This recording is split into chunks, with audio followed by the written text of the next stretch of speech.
சென்னையில் 3 இடங்களில் அதிவேகமாக இருசக்கர வாகனங்களை ஓட்டிய இளைஞர்களிடமிருந்து வாகனங்கள் பறிமுதல் செய்யப்பட்டிருக்கின்றது. 33 இருசக்கர வாகனங்களை போலீசார் பறிமுதல் செய்துள்ளனர். இது தொடர்பான முழு விவரங்களை செய்தியாளர் செந்தில்குமார் வழங்க கேட்கலாம். செந்தில்குமார், தொடர்பான முழு விவரம்.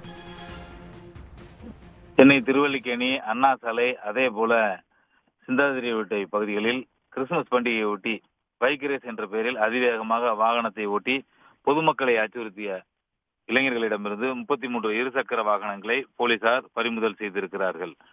கிறிஸ்துமஸ் பண்டிகையொட்டி இந்த இளைஞர்கள் பைக் ரேஸ் விடுவார்கள் என்பதற்காக முன்னெச்சரிக்கையாக போலீசார் பல்வேறு நடவடிக்கைகளை மேற்கொண்டு வந்திருந்தனர். குறிப்பாக சென்னை மெரினா கடற்கரை, அதே போல ராஜாஜி சாலை, ஓஎம்ஆர் சாலை, கிழக்கு கடற்கரை சாலை பகுதிகளில் போலீசார் தீவிரமாக ரோந்து பணியில் ஈடுபட்டு இருந்தனர். இளைஞர்கள் பைக் ரேஸ் என்ற பெயரில் கிறிஸ்துமஸ் பண்டிகை கொண்டாட வரும் பக்தர்களுக்கு இடையூறு ஏற்பட்டு விடக்கூடாது என்பதற்காக போலீசார் தீவிரமாக கண்காணித்து வந்தனர். குறிப்பாக பெசன் நகர் பகுதி, அதே போல சாந்தோம் பகுதிகளில் போலீசார் தீவிர கண்காணிப்பு பணியில் ஈடுபட்டு வந்தனர்.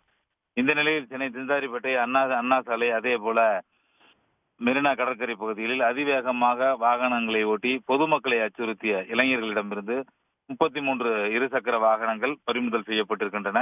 இதே போல பழைய மகாபலிபுரம் சாலை, கிழக்கு கடற்கரை சாலையிலும் வாகனங்கள் பறிமுதல் செய்யப்பட்டிருக்கின்றன. நம்பர் பிளேட் இல்லாத வாகனங்களும் பறிமுதல் செய்யப்பட்டிருக்கின்றன. 10 மணி அளவில் சென்னையில் மொத்தம் இந்த அதிவேகமாக வாகனங்களை இயக்கி பைக் ரேஸ் ஓட்டியது, அதே போல நம்பர் பிளேட் இல்லாமல் வாகனங்களை ஓட்டியது உள்ளிட்ட அவர்கள் மீது மொத்தம் எத்தனை வழக்குகள் பதிவு செய்யப்பட்டிருக்கின்றன என்ற விவரம் 10 மணி அளவில் காவல்துறை சார்பில் முழு அறிக்கை வெளியிடப்படும் என தெரிவிக்கப்பட்டிருக்கிறது. உங்கள் விரிவான தகவல்களுக்கு நன்றி செந்தில்.